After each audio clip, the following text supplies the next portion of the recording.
This is the CHRILLCAST. I'm Chris. And I'm Billy. And I'm Installation00. And why don't you tell everybody who you are, Installation00? I'm a Halo YouTuber, and I'm probably best known for my Most Detailed series, where I do most detailed breakdowns of Halo technology, usually things like the Spartan armor, the Spartan augmentations. But I've also been known to dabble in elite combat harnesses, the SPI armor, and some of the UNSC ships as well. And I've got many more plans in the pipe work. I've diversified since then, but that's what I'm best known for. Hey, did you know one of your most detailed videos is currently listed as private? Really? Yeah, number 7 in the playlist. Interesting. Okay, just found that out. Billy, why don't you tell everybody look at that. who you are? I am Billy from VISNAWesome. I make gaming videos where you know, I try not to breathe as much and just stop breathing. Just stop breathing in general. Yeah. And then Chocolate rain. He's gonna hit me with a copyright every video. They're really short videos because you pass out about halfway through. I didn't even make it to the end of any of the videos that you're about to watch. But yeah, and then I passed out all the way to making the Crisis in Comics and cameos, where we don't breathe on that one either, and we just talk about a lot of comics. It's good. Yeah, go check out both of their channels and go subscribe. If you're somehow watching our channel, the CHRILLCAST, which is normally me and Will, but today it's me and Billy for probably the last time for a little while. Wow! Oh, jeez. Well, you've been on here for 2 straight weeks. You've been on here for 2 straight He's weeks. Like, I hate you, Billy. See ya. We can only accept the upper talents of Billy for so long before we get completely overshadowed by him. So. Oh my God! Yeah. But anyways, if you're not somehow subscribed to Billy or Installation00, pause this video. Go do that right now. There's links in the description down below. Go check out both their channels, subscribe to them, and then come back and finish this video. Okay? All right. But open it in new windows, because if you exit out and come back, it like kills the watch time. So don't do that. Watch time is like the bread and butter of YouTube. Okay, so don't kill our channel. Anyways, so today is Fandom Fridays, and I usually like to let the guests go first, but today I actually have 2 guests on the channel. So I guess we'll let Installation00 go first. Tell us what you'd like to recommend to the audience. The highest recommendation, if you're a Halo fan, and you've got a proclivity to reading, you need to. Oh, I mean, I suppose you could get the audiobook. You need to read Halo: The Ghosts of Onyx. It's one of those Halo books that's got a little bit for everyone. If you're into UNSC lore, it's got extensive exploration of UNSC lore. You get to learn about the origins of the Spartan program. You get to follow the events of one Spartan in particular, Spartan Kurt 051, who's a really interesting character.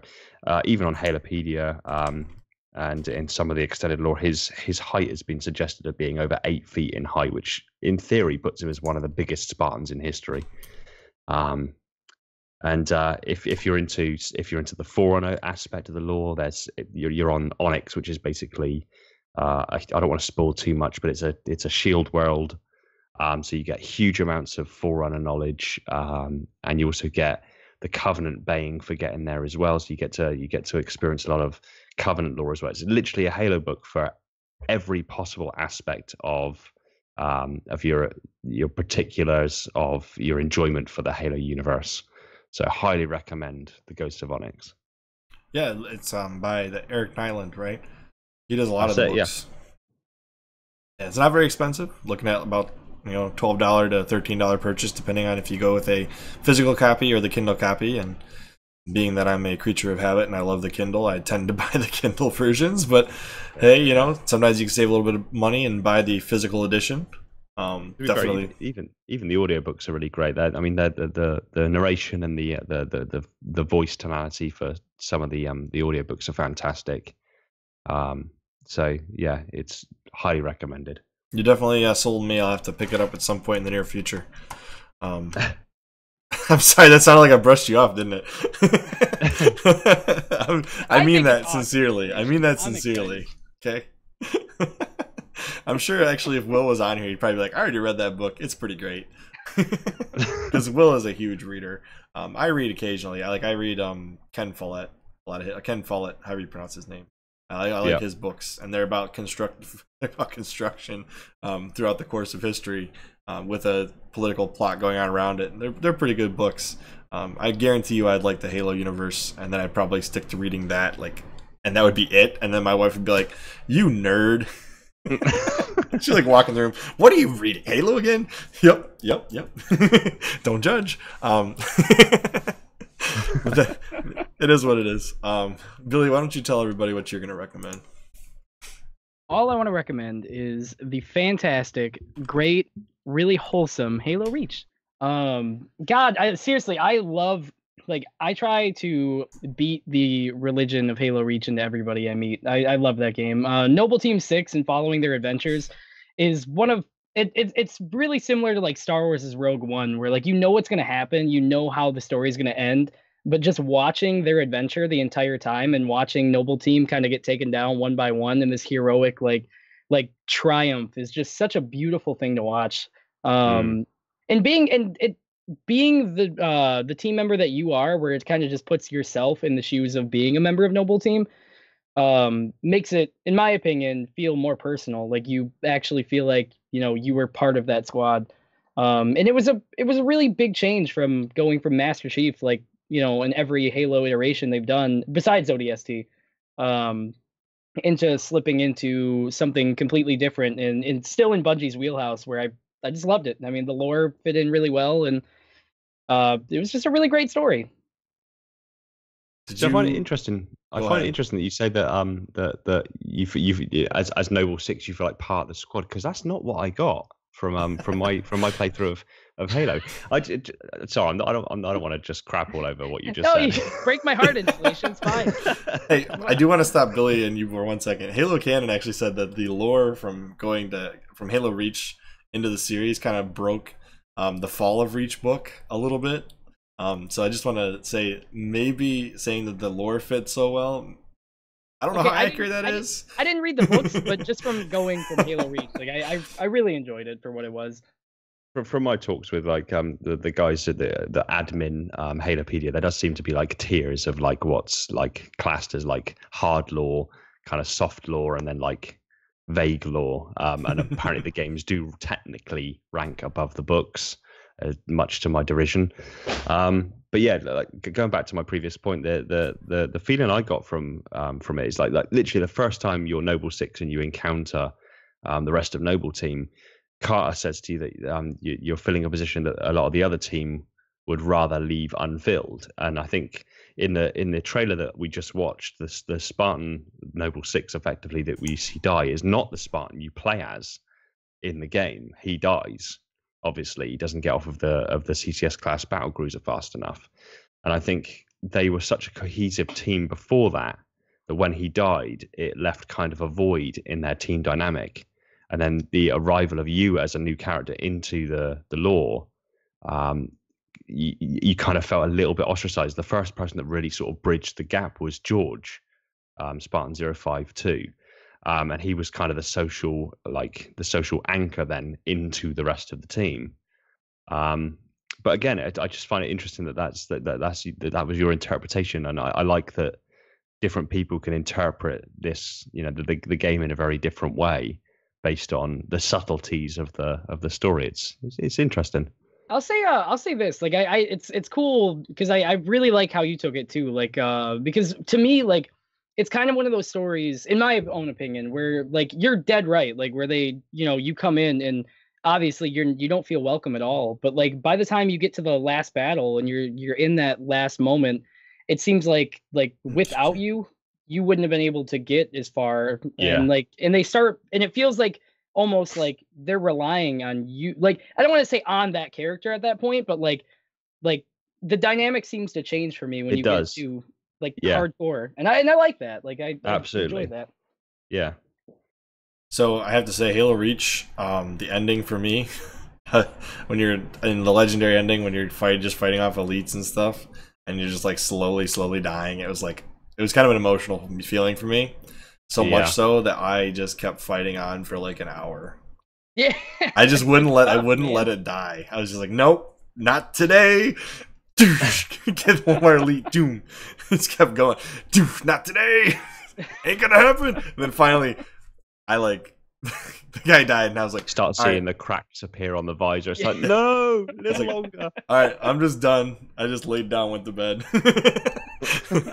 I felt so exhausted. It was like the weirdest thing ever. I've never felt that exhausted playing just like a standard controller video game as I did playing the end of Reach. I was like, whew, it's over. Now we're creeping into territory now, aren't we? We're creeping into the rumor mill. Is Noble 6 still alive? If I'm playing as him, yes. No. Anyways, I'm going to recommend something that probably a lot of people don't know about. I'm going to recommend this fan mod, Halo PSP. It's actually, I think it's been renamed Halo Revamped, but originally it was called like Halo Solitude. I think this is still the same mod, but they took like the Turok engine, or it's either Turk or Quake, I can't remember which, and then they completely redid a lot of elements of the engine and built this game. And you can see it. Hold on, I'll get to the part where he's playing it. It looks legit. Like there's the icon, loads up, then it comes up Halo Revamped, and then once you get into the gameplay, it looks like a Halo game on PSP. Legit.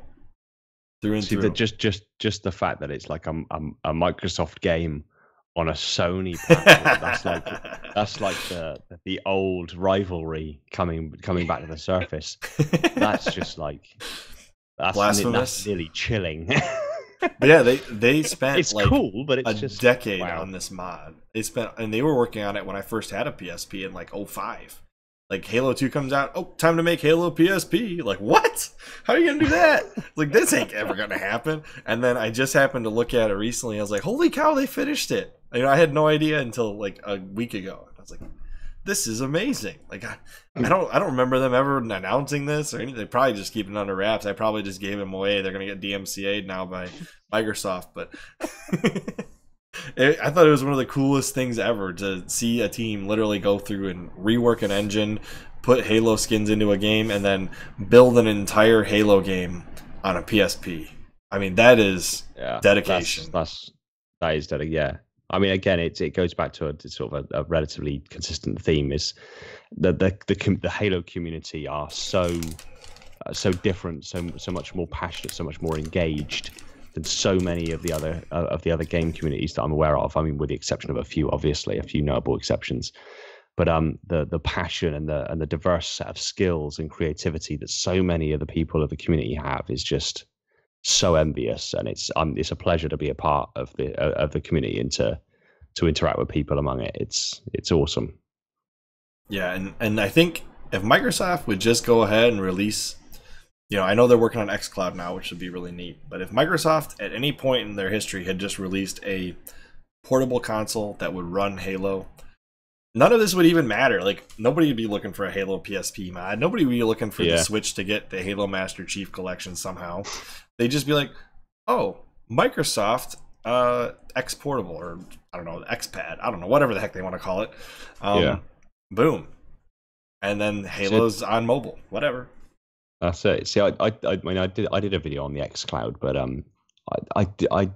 might be recalling incorrectly, but I'm sure there was some sort of thing on Twitter recently, or relatively recently, where there was a suggestion of perhaps cross interaction between Sony and Microsoft. I may be incorrect in that, but kind of. They were open to it, at least. Microsoft would be providing the back-end framework for Sony's live services. And I think Sony shut that down as soon as it hit the air, because they're like, we can't advertise we're doing this. Like, you can't say we're using Microsoft products in the background. You can't do that. Like, this is just gonna hurt our business. You know, they're like, no. So they shut it down, and they're going back to what they were using before, I guess. But they were gonna try using that, whatever technology Microsoft's using to deliver the xCloud. Sony was working on using that in their back end as well. and I think they've shut that down since. That's a shame. It is what it is. But there is some cross play between like Minecraft that exists, and like Rocket League, and a couple other games like Fortnite. See, I'm a Minecraft player. I didn't know that. I'm pretty positive now that Sony has dropped the barrier on Minecraft. But it's only like Xbox owned games. Like if Microsoft were to put Cuphead on Sony, which I don't think that'll ever happen. But if it did, they'd probably be able to break the wall on that one too. It's only when Microsoft puts their games on other platforms that the other platforms are kind of willing to drop that barrier. Except Microsoft and Nintendo are kind of bridging the gap in other ways too. So we'll just have to see how it goes. Wow. I feel like Owen Wilson now. I just seem to keep saying "wow" all the time. Wow. Yeah, I get. Will, if you had watched the podcast back like last, would have been, I want to say like August. Will and I covered this Sony Microsoft thing. That was back when we were just doing like 1:45 to an hour podcast a week, and that was it. And we reformatted sometime right after that. So. Now we do dailies, and I love the dailies far more than I liked our old version of the podcast. So I'm very happy with where we're at now. It's a nice format. It is really nice format. Thank you very much. I appreciate that. I was really surprised when we were filming with Covenant Cannon, and he goes, "I've never been on like a real podcast like you guys." And I was like, "Oh, thanks. You just validated me for." I feel so much better now. Yeah. No, to be fair, I've been playing this up to like to the missus and the family pretty much all the week, saying I've got an interview on a podcast. It's awesome. And they're like, "Yeah, that's cool," because you know they're not really tech savvy and don't have a clue what I'm talking about. It's like, oh come on, I just want someone to be happy for me. Come on.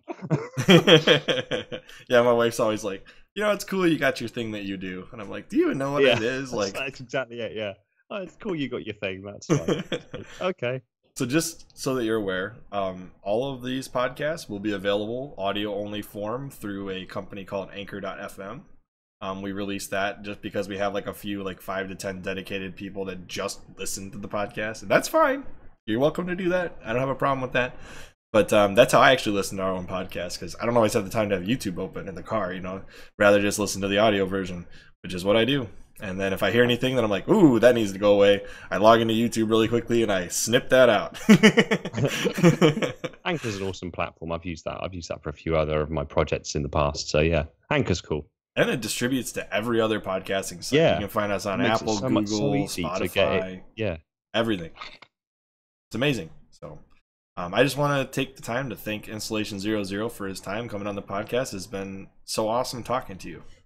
Absolutely welcome, and thanks for having me. It's been an absolute pleasure to sit down and talk through the events of the week with you. Yeah, it's really awesome. I love doing this when we have guests on, because a lot of times I've got it dead set in my mind how I feel about a topic, and then we get a guest on and it's like, oh, you changed my mind. Now I don't know what I'm gonna say. Like forcing vagaries. That's great.